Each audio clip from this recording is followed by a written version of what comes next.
महादेव की नगरी काशी में भूमा अध्यात्म पीठ द्वारा आराधना दिवस के अवसर पर 4 कथाओं, शिव पुराण, श्रीमद् भागवत कथा, राम कथा और देवी पुराण सहित पहली बार काशी में 18 पुराणों का विशेष समागम आयोजित किया जाएगा। केदारघाट स्थित पीठ द्वारा समष्टि भंडारा, शास्त्रार्थ एवं संगीत समारोह का आयोजन किया गया है।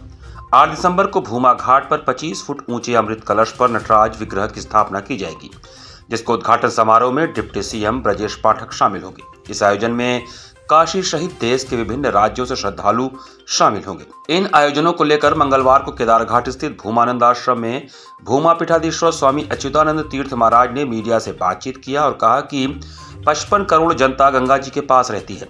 गंगा को स्वच्छ रखना चाहिए, क्योंकि गंगा गंदी हुई तो कोविड से गंभीर बीमारी फैल जाएगी।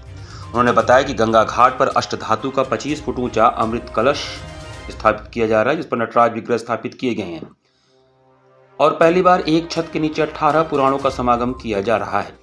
स्वामी अच्युतानंद तीर्थ महाराज ने कहा, वाराणसी में 2024 के अंत तक जल एम्बुलेंस चलाया जाएगा। यह एम्बुलेंस प्रयागराज से वाराणसी तक चलेगा। एम्बुलेंस को 3.5 करोड़ की लागत से बनाया जा रहा है। इस जल एम्बुलेंस की खासियत होगी कि इसमें 5 बेड का आईसीयू और 5 बेड का वार्ड बनाने की व्यवस्था की जा रही है और इस जल एम्बुलेंस के साथ 3 पायलट एम्बुलेंस भी चलेंगे। उन्होंने आगे बताया कि इस एम्बुलेंस को चलाने का उद्देश्य ये है कि जो लोग दुर्गम स्थानों पर रहते हैं उनके करीब जल एम्बुलेंस के माध्यम से पहुंचकर उनका इलाज किया जाए।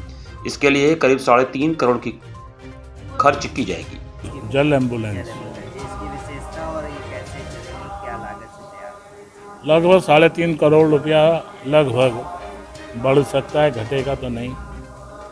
उसकी लागत 3.5 रुपये होगी। तो हमने गंगा यात्रा करने पर हमने देखा है कि कितनी जो हैं गंगा के किनारे कितने गरीब लोग रहते हैं और हमने कोशिश करी थी गंगा जी को स्वच्छ, कोई गाय नहीं है, कोई अर्ध जले सब नहीं करें। गंगा जी में रहेगा। 2 एम्बुलेंसें हैं जो उस पर रहेंगी, उसके डक पर रहेंगी।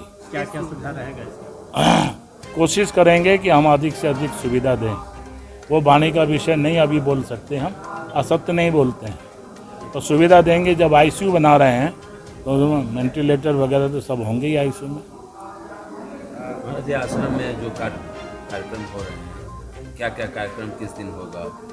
कार्यक्रम है 8 तारीख को जो है हमारे गुरुजी की महानिर्वाण उत्सव का कार्यक्रम होगा। कथा है, फिर देवी भागवत है, फिर विष्णु पुराण की कथा है। 18 पुराण पहली बार काशी में एक छत के नीचे हो रहे हैं। हम लोग सनातन धर्मी हैं। हर हिंदुस्तानी को कट्टर सनातनी बनना पड़ेगा। आपने देखा है आज जो 3 राज्य में गवर्नमेंट मिली है, कट्टर सनातनी की वजह से मिली है। हर को कट्टर सनातनी में होना। आप जब बच्चा माँ के गर्भ में लेता है तो प्रथम शैलपुत्री या द्वितीय ब्रह्मचारिणी, माँ कोई नहीं उसकी रक्षा, गर्भ की रक्षा करता।